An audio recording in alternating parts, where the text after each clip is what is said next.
नमस्कार विद्यार्थी मित्रो, आरंभ एमपीएससी अकादमीच्या युट्यूब चॅनलवर मी पंकज आपलं स्वागत करतो। आजचा व्हिडिओचा जो टॉपिक आहे तो आहे 2025 गटब परीक्षेची तयारी।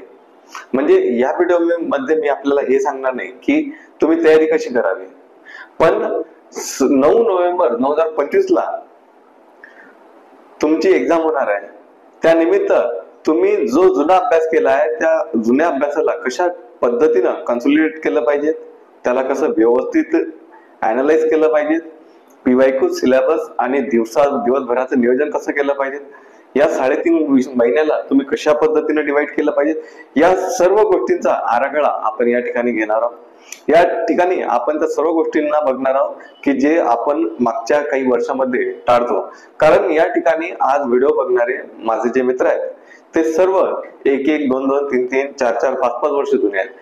ते बऱ्याच वर्षापासून काही मित्र अभ्यास करतात, पण अपेक्षित मार्क्स न घेतल्यामुळे त्यांची काही वेळा प्रीला राहून जाते, कधी मेन्स राहून जाते।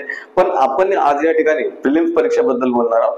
तर पूर्व परीक्षेमध्ये आपण या ठिकाणी विचार केला पाहिजे की 2024 चा जो 62.5 कट ऑफ गेला त्या तुलनेत आपण यावर्षी किती अभ्यास करायला पाहिजे, आपण किती अभ्यास केला पाहिजे आणि आपण कशा पद्धतीने स्वतःची मेंटॅलिटी ठेवून या परीक्षेला फेस केलं पाहिजे। शेवटचे 3.5 महिने म्हणजे तुम्ही जुना जो काही अभ्यास केला काही कमतरतांमुळे तुम्ही आजपर्यंत लिस्ट मध्ये नाही येऊ शकले, पण याच्या पुढे तुम्ही म्हणजे इथून पासून पुढे 2025 ची परीक्षा होणार आहे, तिथून आणि समोरच्या सर्व परीक्षा म्हणजे 2025 मध्ये तुमचा रिझल्ट यावा, पण त्याही नंतर तुम्ही जे काही एक्झाम देसाल त्या वेळेला तुम्ही कशा पद्धतीने शेवटचा काळ मेंटेन केला पाहिजे। कारण वर्षभरामध्ये 2-3 वर्षांमध्ये तुम्ही जेवढा काही अभ्यास करता त्या काळामध्ये तुम्ही खूप सारा अभ्यास केला, प्रत्येक विषयाचे पुस्तक वाचले, एकेका विषयाला 2-2, 3-3 वेळा 3-3 प्रकारचे पुस्तक वाचले, त्याला 10-10, 15-15 वेळा रिवाइज केला, पण तरीही आपला रिझल्ट जातो।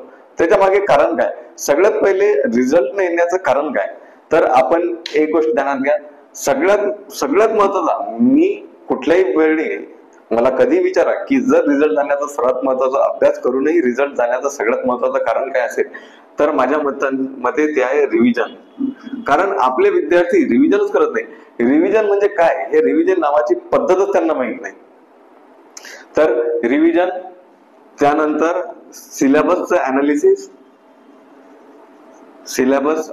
करणे, आणि तिसरं पीवायक्यू। आता पीवायक्यू बद्दल 2 गोष्टी बोलत जाणार की पीवायक्यू एक गोष्ट असते अनालिसिस करणं आणि दुसरी गोष्ट असते पाठांतर करणे। तर आपले जे काही विद्यार्थी आहेत ते पीवायक्यू ला पाठांतर करतात, पण पीवायक्यू ला अनालिसिस करत नाही। मित्रो, मुद्दा समजून घ्या की बरेच विद्यार्थी पीवायक्यू करतात, पण पीवायक्यू ला केवळ ते पाठांतर करतात, अनालिसिस करत नाही। तर हाही तुमच्या अपयशाचं कारण आहे। आणि चौथा एक मला महत्वाचा मुद्दा वाटतो की रेग्युलरिटी आपली राहत नाही। हे रेग्युलरिटी आणि परत एक आपण असं म्हणू शकतो की दिखावा, हा जास्त महत्वाचा मुद्दा वाटतो की काही असे लोक असतात की ते केवळ दिखावा करतात अभ्यास करण्याचा।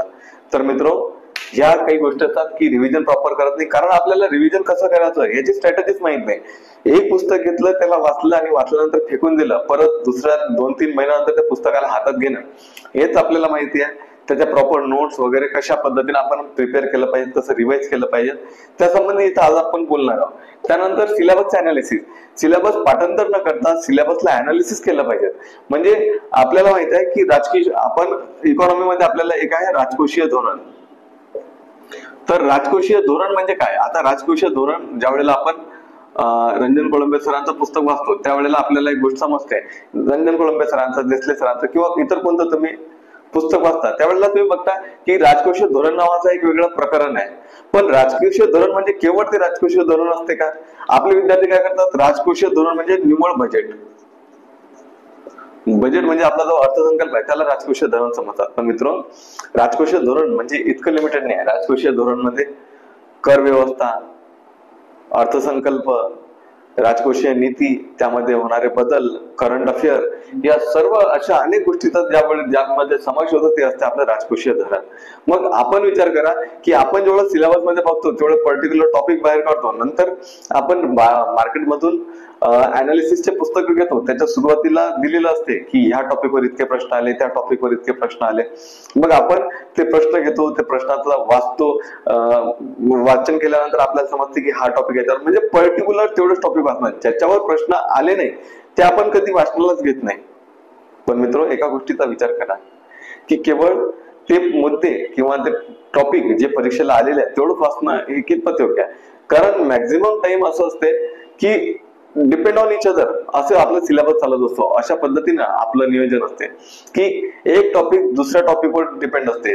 जर हा टॉपिक जो परीक्षेला येतो तो जर आपल्याला करणं भाग पडत असेल तर त्याच्यासाठी त्याच्या आधी जो टॉपिक संपलेला आहे तो वाचणं गरजेचं असते, कारण त्याचे इम्पॉर्टंट जे कन्सेप्ट असतात ते आधी जे चॅप्टर असतात ते इंटरलिंक असतात, ते एकमेकांवर डिपेंड असतात आणि ह्यामुळे ते एकमेकांना आधारित असतात. म्हणून पूरक असल्यामुळे आपण त्याचं वाचन केलं पाहिजे. मित्रो, या जास्त खोलात आपण जाणार नाही. माझ्या मित्रांना परत मी एक गोष्ट सांगू इच्छितो, मला बरं आठवलं की तुम्हाला तुमच्या मनात जर काही प्रश्न असतील अभ्यासासंबंधी किंवा नैराश्य वगैरे आलं असेल, काही जरी वाटत असलं तरी मी पर्सनल टेलिग्राम नंबर आपल्याला देतो. तुम्ही मला यावर कधीही टेलिग्राम मेसेज करा. या टेलिग्राम तुम्ही मेसेज कराल तर मी त्याला रिप्लाय जरूर करेन. थोडा वेळ होऊ शकतो पण मी त्यावर रिप्लाय जरूर करणार आहे. तुम्हाला जेव्हा केव्हा वाटलं की आपण तुमचा मोठा भाऊ किंवा तुमचा मित्र म्हणून जेव्हा केव्हा माझ्याशी बोलायला वाटलं त्यावेळेस तुम्ही जरूर याच्यावरती मेसेज करा, मी त्याला रिप्लाय जरूर करेन. तुमचा कुठलाही प्रश्न असो त्या कुठल्याही प्रश्नाला उत्तर देण्याचं मी नेहमीच बाध्य आहे, कारण तुम्ही माझ्या लहान भावासारखे मित्रासारख्या. तुम्हाला जर काही अडचण येत असतील अभ्यासासंबंधी किंवा नैराश्य येत असेल तर नक्की माझ्याशी बोला. मित्र, 9561146135 9561146135 हा माझा नंबर आहे. तुम्ही याच्यावर मला टेलिग्राम मेसेज करू शकता. चला, आता आपण आजचा आपला दिवस कसा, म्हणजे आपण आता हे जे 3.5 महिने राहिले या 3.5 महिन्याला कशा पद्धतीने डील केलं पाहिजे, या 3.5 महिन्याचं आपण कशा पद्धतीने नियोजन केलं पाहिजे हे या ठिकाणी शिकणार आहोत. सगळ्यात महत्वाची गोष्ट की आपण काही गोष्टी या ठिकाणी विचारात घेतल्या पाहिजे की आपण अभ्यास करत असताना आपल्या ह्या 3.5 महिन्याला, म्हणजे आजपासून पकडा तुम्ही, इथून पासून जर 3.5 महिने तुमच्या परीक्षेला बाकी आहेत तर तुम्ही या 3.5 महिन्याला कशा पद्धतीने डिवाइड करू शकता. पहिले तर एक गोष्ट आपल्याला मी आधीच बोललो की तुमचा अभ्यास करून सर्व झालेला आहे, फक्त त्याला एका ठिकाणी कसं आणणं आणि मार्क्स गेन करण्यासाठी आपण काय करू शकतो त्यावर या ठिकाणी प्रयत्न करणं गरजेचं असते. तर सगळ्यात पहिले मला असं वाटते की मार्क्स वाढवण्यासाठी तुम्ही काय केलं पाहिजे, तर तुमचा जो जुना अभ्यास आहे तो तर केला, या ठिकाणी याला 2 महिने, पहिला जो स्लॉट आहे तुमचा 2 महिने, त्यानंतर 1 महिना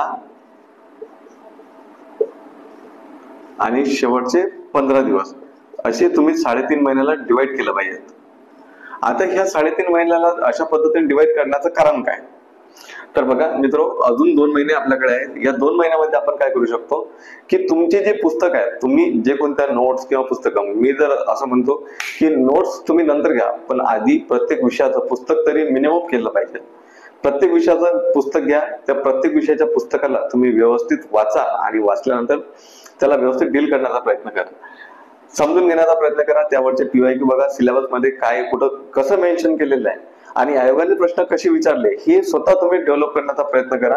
तुम्ही म्हणजे आपण म्हणतो की लहान बाळाला जसं दूध पाजतात चम्मचनं, तशा पद्धतीने आपलं होऊ नये की सगळ्या गोष्टी आपल्याला रेडीमेड भेटल्या पाहिजे. मार्केटमध्ये सर्व काही रेडीमेड आहे अवेलेबल, पण त्यामुळे आपली विचार करण्याची क्षमता आहे आणि जास्त मेहनत करण्याची जी कॅपॅसिटी आहे त्याच्यावर कुठेतरी परिणाम व्हायला लागलेला आहे. तर मित्रो, हे जे 2 महिने आहेत या ठिकाणी आपण या काळामध्ये काय केलं पाहिजे, 2 महिन्यामध्ये आपल्याला कसं असते, जवळजवळ 8 विषय आहेत. 8 विषयाचं आपण डिव्हिजन बघू. पहिला विषय आहे तुमचा चालू घडामोडी, दुसरा विषय आहे भूगोल, तिसरा विषय आहे इतिहास, चौथा विषय म्हणून आपण राज्यव्यवस्था बघू, राज्यव्यवस्था, 5वा विषय अर्थव्यवस्था, 6वा विषय विज्ञान, सामान्य विज्ञान, 7वा गणित, 8वा बुद्धिमत्ता चाचणी. या अशा पद्धतीने आपले एकूण कंबाईन परीक्षेला 8 विषय, त्यामधला चालू घडामोडी हा विषय आणि गणित बुद्धिमत्ता या 2 विषयाला आपण थोडं बाजूला ठेवू आणि केवळ या 5 विषयाबद्दल बोलू. आता प्रत्येक माझा जो विद्यार्थी मित्र आहे, कोणी बाहेर राहून अभ्यास करते, कोणी घरी राहून अभ्यास करते, यातील जे नोकरी करत नाही किंवा इतर काही व्यवसाय करत नाही किंवा प्रायव्हेट गव्हर्नमेंट इतर कोणता जॉब करत नाही, त्यांना मिनिमम दिवसातले 10 ते 14 तास अभ्यासासाठी भेटतात.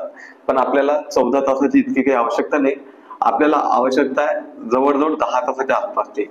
10 तास इतका वेळ जर तुम्ही अभ्यासासाठी दिला, म्हणजे काही आपल्याला 12, 15, 18 वगैरे इतके तास अभ्यास करायची गरज नाही. आपल्याला एक परीक्षा काढणार आहे, त्यासाठी आपण व्यवस्थित नियोजन नियमबद्ध जर वागलो तरी 8-10 घंटे सफिशियंट आपल्या अभ्यासासाठी. तर त्या 8-10 घंट्याला जर आपण व्यवस्थित करण्याचा प्रयत्न केला, म्हणजे मी माझ्या इतर आधीचे जे व्हिडिओ त्याही ठिकाणी एक सांगितलं की अभ्यास करण्याची एक पद्धत असली पाहिजे. ज्या वेळेला आपण 1 तासाचा पेपर देतो, त्या 1 तासाच्या पेपरमध्ये आपल्याला जवळजवळ 8 विषयांना डील करावं लागतं. तर मग काही असे विद्यार्थी असतात की सरसकट एक पुस्तक हातात घेतात आणि एकच पुस्तक संपवतात. एक पुस्तक 8 दिवस लागो, 15 दिवस लागो, ते वाचणं म्हणजे असंही नाही की ते प्रॉपर वाचलं म्हणजे रीड बिटवीन द लाईन. फक्त एक पुस्तक घेणं, त्याला संपवणं, म्हणजे दिवसभर तेच पुस्तक वाचणं, ते संपल्यानंतर त्याला बाजूला टाकणं. दुसऱ्या विषयाचं पुस्तक घेणं, ते वाचणं, त्याला संपवणं, बाजूला टाकणं.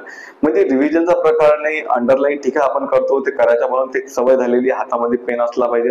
त्याच्या नोट्स काढणं नाही, त्याला अंडरलाईन किंवा मग नोट्स व्यतिरिक्त आपण काय करू शकतो की कोपऱ्यात लिहू शकतो. तसे आपण काही करत नाही, फक्त पुस्तक घेणं, संपवणं, पुढे जाणं. आणि काही लोक वाचतात, हे सगळं करतात, पण कॉन्सन्ट्रेशन नसते. काही लोक पीवायक्यू अनालिसिस करत नाही, काही लोक सिलेबसला बघत नाही. तर या विषयावर आपण नंतर बोलू कधीतरी. तर या ठिकाणी आपण काय करू शकतो, हे आपण आपले 8 विषय सांगतो आहेत. या 8 विषयापैकी चालू घडामोडी आणि गणित बुद्धिमत्ता या 2 विषयाला सोडून द्या. यामध्ये काय करू शकतो की जो आपला चालू घडामोडी आहे, हा चालू घडामोडीचा जो विषय आहे, चालू घडामोडीला तुम्ही डेली 1 तास अभ्यास केला पाहिजे. त्यानंतर तुमचा गणित आणि बुद्धिमत्ता याला तुम्ही अनुक्रमे म्हणजे अर्धा तास 1 तास देऊ शकता. म्हणजे तुम्ही याच्यावर जवळजवळ 1.5 तास काम करू शकता. म्हणजे डेली. मित्र, मी हे डेलीचं दिवसभराचं आपलं काय शेड्यूल असलं पाहिजे त्या संबंधी बोलताय की चालू घडामोडीला तुम्ही 1 तास दिलाच पाहिजे. म्हणजे जे काही जुनं करंट अफेअर आहे, जे काही चालू घडामोडीचे जे काही इम्पॉर्टंट टॉपिक आहेत, आता ह्या काळामध्ये तुम्ही नवीन काहीतरी डेलीचं किंवा मग लोकसत्ता वाचत असेल, कोणी काही डेलीचं करंट अफेअर बघत असेल, वाचत असेल, ते सगळं राहू द्या. ते तुम्ही करा. त्याला एक्स्ट्रा वेळ जर देता आला तर तो द्या. पण जुनं जे करंट अफेअर आहे त्याच्यामध्ये तुम्ही मंथली मॅगझिन म्हणू शकता, अॅन्युअल बुक म्हणू शकता, काहीतरी युट्यूब वरून जे काही व्हिडिओज असतात किंवा इतर काही डेटा असतो ते म्हणू शकता. तो डेली 1 तास केला पाहिजे. या 1 तासामध्ये म्हणजे 3.5 महिन्यामध्ये जर एखाद्या विषयाचं म्हणजे एखाद्या अॅन्युअल बुक जर तुम्ही 15 दिवसात वाचन पूर्ण करत असाल, म्हणजे सिम्प्लिफाईड सारखं जर पुस्तक घेतलं, जर सिम्प्लिफाईड वाचायला तुम्हाला 15 दिवस लागत असेल, तर डेली 1 तास जर तुम्ही घेतला तर 1 महिना लागू शकतो जास्तीत जास्त. या 1 तासाला 2 भागात डिवाइड करायचं. एक घ्यायचा 45 मिनिटाचा भाग आणि एक घ्यायचा 15 मिनिटाचा भाग. या 45 मिनिटामध्ये तुम्ही डेलीचं वाचन करू शकतात आणि 15 मिनिटामध्ये जे काही जुनं वाचलं, जे काही तुम्ही अंडरलाईन केलेलं आहे, त्या अंडरलाईन केलेल्या पोर्शनला डेलीचं डेली रिवाइज केलं पाहिजे. असं म्हणजे आज जे वाचलं त्याला उद्या रिवाइज करायचं, उद्या जे वाचलं त्याला परवा रिवाइज करायचं. म्हणजे 45 मिनिट वाचन आणि 15 मिनिट मध्ये कालचं जे वाचलं त्याला रिवाइज करू शकतो. हे झालं. तुम्ही त्याच्यापेक्षा जास्त वेळ दिला करंट अफेअरला, म्हणजे 1.5 तास वाचलं, अर्धा तास रिव्हिजन केला, तरी खूप जास्त व्यवस्थित होऊन जाईल. गणित बुद्धिमत्तेला तुम्ही अर्धा तास, म्हणजे गणिताला अर्धा तास, बुद्धिमत्तेला 1 तास किंवा गणिताला 1 तास, बुद्धिमत्तेला 1 तास, अशा पद्धतीने वेळ देऊ शकता. जवळजवळ 1.5 तास तुम्ही त्यालाही देऊ शकता. या व्यतिरिक्त आपण काय करू शकतो, एक विषय जीएसचा म्हणजे सामान्य अध्ययनचे जे विषय ते पुस्तक, तो विषय घेऊन आता कुठला एक विषय घ्या. आता आपण या ठिकाणी इतिहासाबद्दल बोलू. आता इतिहासाचा जर विषय तुम्ही घेतला तर त्याला डेली 3 ते 4 तास वाचा. पण माझं म्हणणं आहे की एक विषय कमीत कमी 4 तास तो वाचला पाहिजे. सकाळच्या स्लॉटमध्ये 2 तास, संध्याकाळी 2 तास, असं तुम्ही 4 तास तो विषय घेतला पाहिजे. 4 तास त्याचं वाचन केलं तर या ठिकाणी तुमचा एक विषय संपला. आणि सगळे विद्यार्थी जुने येत आहेत, त्यांनी व्यवस्थित अभ्यास केलेला आहे, व्यवस्थित त्यांना सगळ्या गोष्टी माहित आहेत. तर तुम्ही जो जुना अभ्यास केला, जे काही तुम्ही त्या ठिकाणी वाचता, म्हणजे तुम्ही या अगोदर विज्ञान विषय वाचलेला आहे, तर विज्ञान विषय घ्यायचा, त्याला विज्ञान विषयाला डेली 1 ते 2 तास रिवाइज केलं पाहिजे. म्हणजे आपल्या या ठिकाणी बघा की 2 तास विज्ञानचं रिव्हिजन, 4 तास जीएसचं वाचन, 1 तास चालू घडामोडी आणि 1.5 तास गणित बुद्धिमत्ता. म्हणजे किती होते या ठिकाणी तुमचे फक्त दिवसभरातले 8.5 तास अभ्यास होते. आणि 8.5 तास अभ्यास म्हणजे खूप प्रोडक्टिव्ह. आणि या अभ्यासाचं वैशिष्ट्य म्हणजे याच्यामध्ये आपण रिव्हिजन समाविष्ट केलं. यामध्ये काय करतो आपण, विज्ञानचा एक तुम्ही जे वाचलेलं आहे त्याला वाचायचं, 1 तास त्याचे जुने प्रश्न बघायचे, जुने प्रश्न पाठांतर करायचे नाही. हे सगळ्यात पहिले आपण समजून घ्या. आपली कमतरता हे आहे की आपण जुने प्रश्न बघणं, अनालिसिस करणं म्हणजे केवळ पाठांतर. काही लोक पाठांतर अशा पद्धतीने करतात की जणू तो म्हणजे फॅक्ट्स आहे खूप मोठा आणि ते त्याच्या पलीकडे दुसरं काही येणार नाही. मित्र, जे काही जुने प्रश्न आलेले आहेत त्यावरून तुम्ही ठरवा की हा प्रश्न कधी आला होता, त्याच्यानंतर त्या टॉपिकवर काय प्रश्न आला. म्हणजे मार्केटमध्ये असे बुक्स आहेत की ज्यामध्ये सर्व एका खाली टॉपिक दिलेलं, टॉपिक मध्ये त्या खाली सगळं मेन्शन केलेलं आहे की त्या टॉपिकच्या खाली म्हणजे त्या टॉपिकवर जवळजवळ प्रश्न काय विचारण्यात आले. म्हणजे 2011 पासूनचे प्रश्न बघा, 2018-17 पासूनचे प्रश्न बघा. म्हणजे आधी दिलेलं असते की 2023चे प्रश्न, 22चे प्रश्न असे एका खाली दिलेले असतात टॉपिक वाईज, की त्याच्यावर 2022 मध्ये नसेल आला तर 2021 मध्ये आला असेल तो प्रश्न काय, किती प्रश्न आले, काय आले, कसे आले, प्रश्न मल्टीलायनर होते का वन लायनर होता, त्यामध्ये फॅक्ट होते का कन्सेप्ट होते, त्याच्यामध्ये आपण किती खोलात गेलं पाहिजे. म्हणजे ह्या 2 तासामध्ये काय समजणार आपल्याला, आपण 1 तास तर वाचनच करणार आहोत की जे काही जुनं वाचलं त्याला व्यवस्थित म्हणजे व्हिज्युअलाइज करून अभ्यास करण्याचा प्रयत्न करा. मित्रो, व्हिज्युअलाइज करून अभ्यास करणं ह्याचं एक वेगळं वैशिष्ट्य आहे. हा एक महत्वाचा मुद्दा आहे की तुम्ही जो काही अभ्यास करता तो नजरेसमोर तुम्ही आणून त्याला व्हिज्युअलाइज केलं पाहिजे. याचा तुम्हाला नक्कीच फायदा होत असतो. आणि उरलेल्या 1 तासामध्ये जे काही जुने त्या टॉपिकवर जो तुम्ही वाचला किंवा मग ह्या विषयावर जे काही प्रश्न विचारण्यात आले त्याला तुम्ही व्यवस्थित वाचन केलं पाहिजे, समजून घेतलं पाहिजे, त्याचं अध्ययन केलं पाहिजे. म्हणजे प्रश्न असो की विषय असो, म्हणजे पीवायक्यू अनालिसिस असो किंवा मग एखादा विषय वाचन तरी करणं असो, या सगळ्या गोष्टीमध्ये रीड बिटवीन द लाईन हे म्हण मी वारंवार वापरतो. कारण आपल्यामध्ये ह्या गोष्टीची कमतरता असते. कारण आपण फक्त त्या ठिकाणी जो शब्द दिलेला आहे तो शब्द वाचतो आणि शब्द वाचून पुढे निघून जातो. पण रीड बिटवीन द लाईन म्हणजे त्या वाक्यामध्ये काय म्हणायचं आहे आणि काय अर्थ दडलेला आहे हे संपूर्ण प्रत्येक शब्दामध्ये, म्हणजे वाक्यामध्ये काही शब्द आहेत आणि शब्द म्हणजे काही व्याख्या आहेत का, त्या शब्दाची काही व्याख्या आहे का, ती व्याख्याही समजून घेतली पाहिजे, त्याच ठिकाणी ते क्लिअर केली पाहिजे. म्हणजे आपल्या अभ्यासामध्ये प्रोडक्टिव्हिटी वाढेल. कदाचित अभ्यास करायला थोडा वेळ लागेल पण सर्वच व्यवस्थित आणि फास्ट होणार आहे आणि तुमचं जे प्रोडक्टिव्हिटी आहे ते यामुळे नक्कीच इन्क्रीज होणार आहे. बघा, आपलं किती झाला, जवळजवळ 8.5 तासाचा आपला शेड्यूल झाला. पण मित्रो, मी आपल्याला एक गोष्ट परत म्हणू इच्छितो की 3.5 महिन्याचा पिरियड बाकी आहे. या 3.5 महिन्यामध्ये जसं आपण 2 महिन्याचा जो काळ ठरवला होता की पहिला स्लॉट, म्हणजे आजपासून जर तुम्ही पुढचे 2 महिने विचार केला तर यामध्ये जरूर तुम्ही तुमचे म्हणजे मेन्स साठी जो भाषेचा विषय आहे या दोन्ही भाषा या 2 महिन्यामध्ये संपवल्या पाहिजेत. व्याकरण तुम्ही संपवलंच पाहिजे. म्हणजे याच्यासाठी तुम्ही 1 किंवा 1.5 तास देऊ शकता. म्हणजे जवळजवळ तुमचा असं नाही की दोन्ही विषय सोबतच घ्या, कारण प्रिलिम्स जवळ आले आणि जे विद्यार्थी नवीन आहेत त्यांनी आपल्या अभ्यास करण्यामध्ये डेली 1-1.5 तास म्हणजे दोन्ही विषय घेतलेच पाहिजेत. जोपर्यंत प्रिलिम्स परीक्षा 2 महिने राहत नाही तोपर्यंत प्रत्येक विद्यार्थ्याने भाषेला सोडूच नाही. कारण भाषेचा अभ्यास किती जास्त इम्पॉर्टंट आहे हे आपल्याला माहित आहे. या ठिकाणी भाषेसाठी आपण 1.5 तास दिला पाहिजे. आता जर मराठी घेतलं तर ते पुस्तक वाचून त्याला व्यवस्थित रिवाइज करून डेली 15 मिनिट जर तुम्ही 1.5 तास वाचन करता तर 15 मिनिट जुन्या जे वाचन केलं त्याला दिला पाहिजे. नंतर विज्ञान म्हणजे जो कोणता तुम्ही सामान्य अध्ययनाचा विषय आधी वाचलेला आहे त्याला 2 तास रिवाइज केलं पाहिजे. त्यानंतर सामान्य अध्ययनाचा जो कोणता तुमचा टॉपिक आहे, एखादं तुमचं पुस्तक बाकी असेल, तुम्हाला वाटत असेल की हा टॉपिक हा विषय आपण कव्हर करणं गरजेचं आहे, तर त्याचा क्रम ठरवा आधी, त्या क्रमानुसार ते पुस्तक वाचा आणि आधी जो टॉपिक तुमचा वाचून कम्प्लीट झाला त्या पुस्तकामध्ये अंडर केलेला पोर्शन किंवा तुम्ही काढलेल्या नोट्स याच्यावर तुम्ही काम करा. म्हणजे परत ते झालं 2 तास. तुमचं 6 तास, 1-1.5 तास तुमची भाषा म्हणजे 7.5 तास, 1 तास चालू घडामोडी आणि 1.5 तास गणित बुद्धिमत्ता. या 10 तासाच्या शेड्यूल मध्ये मित्र तुम्ही जर याला व्यवस्थित केलं, व्यवस्थित याच्याकडे लक्ष देण्याचा प्रयत्न केला आणि ह्याला जर तुमच्या आचरणामध्ये जवळजवळ 3.5 महिन्यासाठी जर आणलं तर मित्र मी नक्कीच सांगतो की तुमचा रिझल्ट येणार म्हणजे येणारच. आता 2 महिने झाल्यानंतर परत पुढचं आपण असं ठरवलं की त्याला डिवाइड केलं एका महिन्यात. मग एका महिन्यामध्ये काय करायचं की जे विषय आपण वाचले ऑलरेडी, कारण तुम्ही ऑलरेडी सर्व वाचलेलं आहे, त्यामुळे तुम्हाला पहिल्यांदा वाचन करताना जेवढा वेळ लागतो विषयाला तेवढा वेळ लागणार नाही. लवकर लवकर तुमचे पुस्तकं संपून जातील. 2 विषयामध्ये 5 विषय तुमचे संपून जातील, कारण 3 विषय आपल्याला ते वाचन वेगळ्या पद्धतीने करणार. मग तुम्ही 2 महिन्यामध्ये ते संपून घ्या. 5 विषय, त्याचं रिव्हिजनही करा, वारंवार रिव्हिजन करा. कारण जर एखादं पुस्तक वाचायला 10 दिवस लागत असतील तर त्याचं रिव्हिजन 2 तास जरी डेली केलं तरी आपल्याला 4 ते 5 दिवसामध्ये होऊन जाते. म्हणजे त्याला परत रिवाइज करा, परत रिवाइज करा तोच टॉपिक, इतके जास्त रिवाइज करा, किंवा आधीचं काही बाकी असेल तर त्याला सुद्धा रिवाइज करा. बघा, आणि प्रत्येक शनिवारी किंवा रविवार तुम्हाला जसं योग्य वाटेल त्या काळामध्ये एक तरी टेस्ट सॉल्व्ह करा. ती टेस्ट सॉल्व्ह करा म्हणजे तुमचा वेळ मॅनेज झाला पाहिजे, वेळेचं मॅनेजमेंट आलं पाहिजे, त्याच्याशी मार्क्सशी काही देणं घेणे ते नंतरच्या काळामध्ये तुम्ही त्याच्यावर विचार केला पाहिजे. हे तुमचा 2 महिने संपल्यानंतर की आपला स्कोर त्या पद्धतीने यायला की नाही, म्हणजे येत आहे की नाही. मग 1 महिन्याच्या काळामध्ये 2 महिने झाले, या 1 महिन्याच्या काळामध्ये आपण काय करू शकतो की तुम्ही जे काही इम्पॉर्टंट टॉपिक जे पेपरच्या दृष्टिकोनातून महत्वाचे आहेत, ज्याच्यावर आयोग जास्त प्रश्न विचारतो, ज्याच्यामध्ये कॉन्सेप्ट जास्त आहेत, फॅक्ट्स जास्त आहेत, त्याच्यावर आपण काम केलं पाहिजे.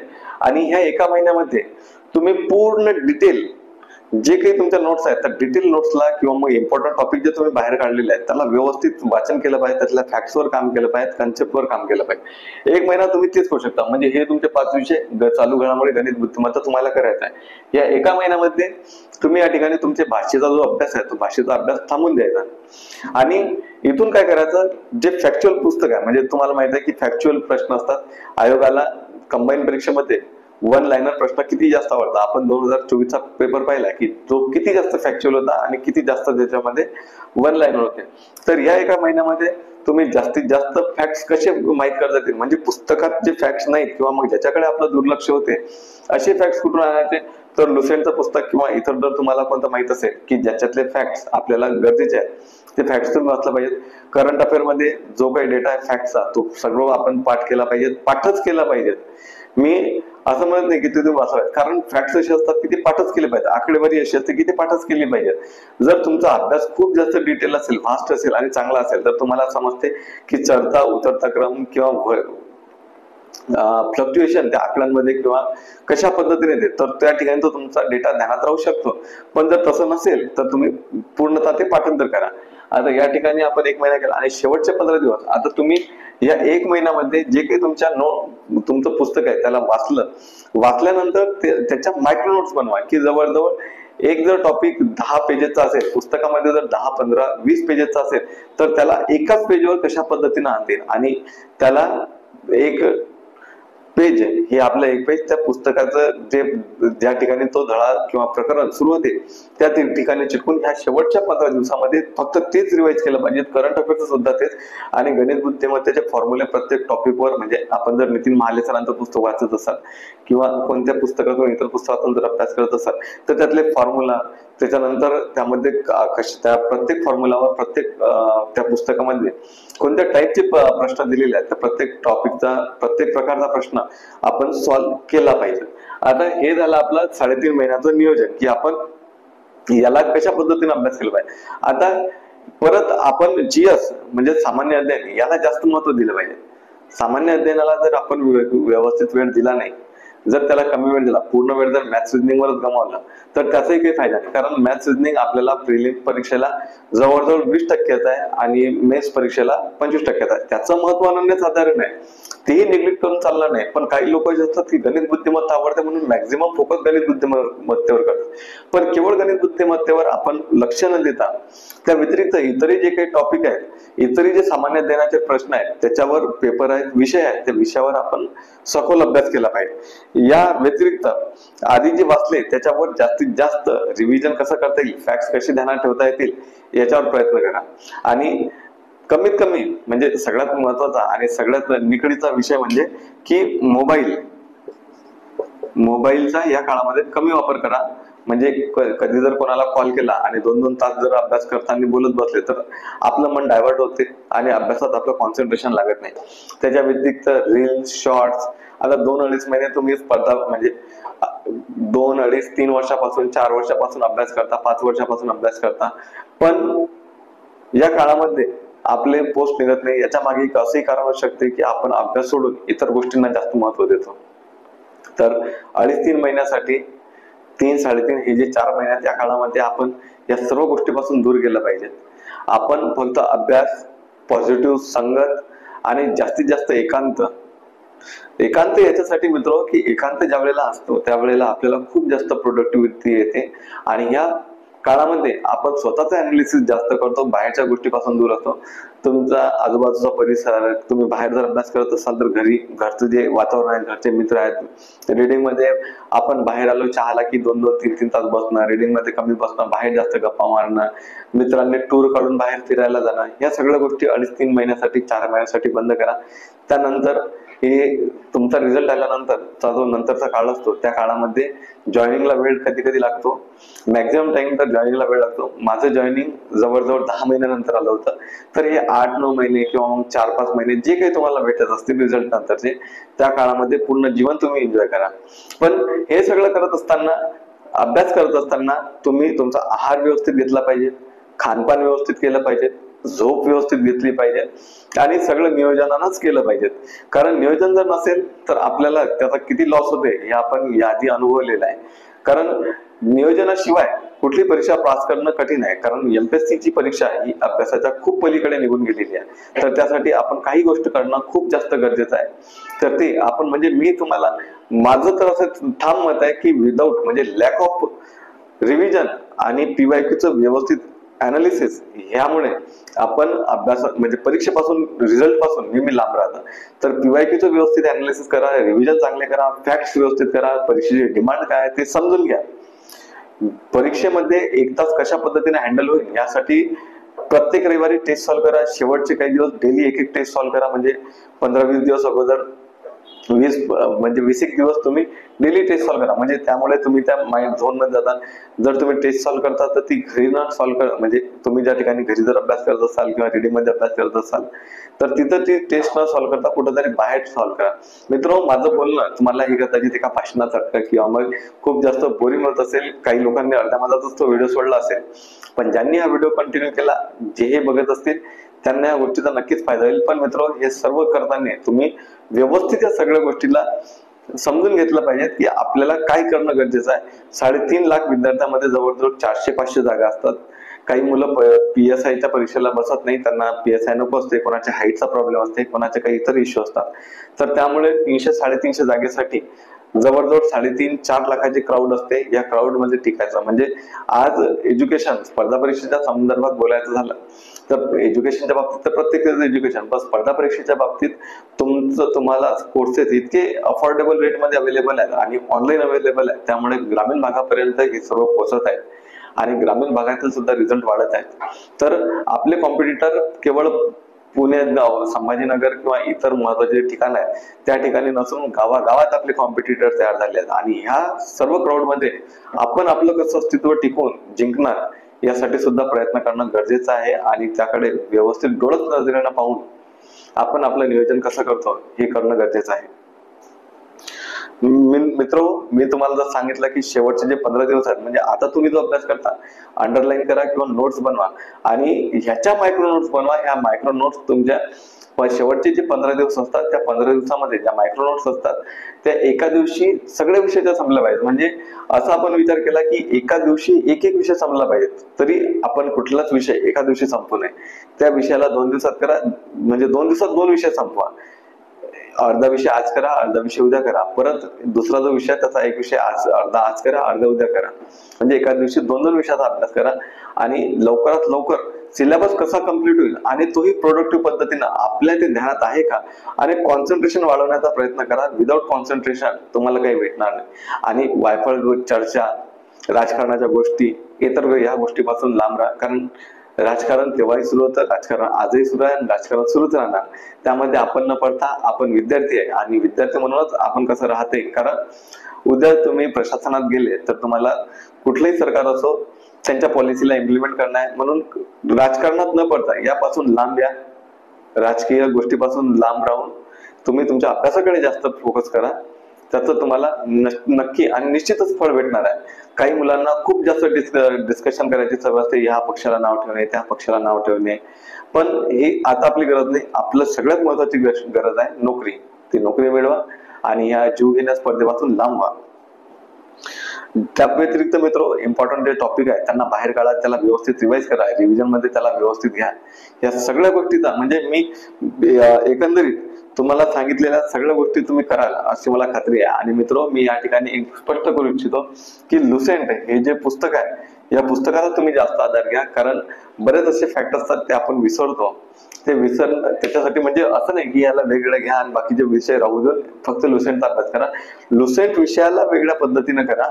डेली 1 तास त्या विषयासाठी द्या, पुस्तकासाठी द्या. आणि त्यातली अर्थव्यवस्था, राज्यव्यवस्था, त्यानंतर भारताचा भूगोल, यातले जे इम्पॉर्टंट टॉपिक आहे, त्यानंतर मागे जे काही एक्स्ट्रा माहिती दिलेली आहे त्याच्यातील ते माहिती पेपरसाठी काही उपयोगी आहे का, जर असेल, जर त्याच्यावर जर आयोगाने प्रश्न विचारले असतील पूर्व परीक्षेमध्ये, तर ती माहिती मिळवण्याचा प्रयत्न करा, ते घेण्याचा प्रयत्न करा. पण लुसेंट पुस्तकातून पॉलिटी आणि इकॉनॉमी, भारताचा भूगोल, हे 3 टॉपिक तुम्ही कव्हर. विज्ञान एक महत्वाचा विषय. पर्यावरण जर मेन साठी उपयुक्त आहे, पर्यावरण नाही केलं तर काही प्रॉब्लेम नाही. तुम्ही विज्ञान, त्यानंतर राज्यव्यवस्था, अर्थव्यवस्था, भारताचा भूगोल, हे 4 टॉपिक या पुस्तकातून संपवणं खूप जास्त गरजेचं आहे. आणि ते केलंच पाहिजे, कारण या ठिकाणी तुम्हाला सरळ म्हणजे एखाद्या पुस्तकातील जो क्रक्स असते फॅक्टचा, तो पूर्ण बाहेर काढून दिलेला आहे. त्याच्यासाठी तुम्ही 1 तास म्हणजे जर पॉलिटिक्सचा विचार केला तर 30-40 पेजेस मध्ये संपून जाते. इकॉनॉमीचा विचार केला तर 50-60, 30-40 पेजेस मध्ये ते कदाचित संपत असेल. तर त्याचाही आपण लाभ घ्यावा. म्हणजे ते आपण व्यवस्थित करावं, व्यवस्थित नियोजनात सर्व अभ्यास करा. मित्रो, तुम्हाला काही जरी प्रॉब्लेम असला तरी मी माझा नंबर तुम्हाला दिलेलाच आहे. परत मी या ठिकाणी माझा नंबर देतो की 95 61 14 61 35. हा माझा पर्सनल टेलिग्राम नंबर आहे. याच्यावरती तुम्ही मला मेसेज करा, मी तुमच्या मेसेजला नक्कीच रिप्लाय करेन. मित्रो, व्यवस्थित हे 3.5 महिने युटिलाइज करा, आपल्या अभ्यासाला नवीन दिशा द्या आणि मी ज्या पद्धतीने सांगितलं ते करून बघा. मित्रो, नक्की फायदा होणार आहे आणि आपलं रिझल्ट येणं हेच आमची इच्छा आहे. कारण लवकरात लवकर आपण या स्पर्धेतून बाहेर यावं, आपण आपल्या घरच्यांचे स्वतःचे स्वप्न, इच्छा पूर्ण कराव्या, हेच अपेक्षा आहे. मित्रो, हा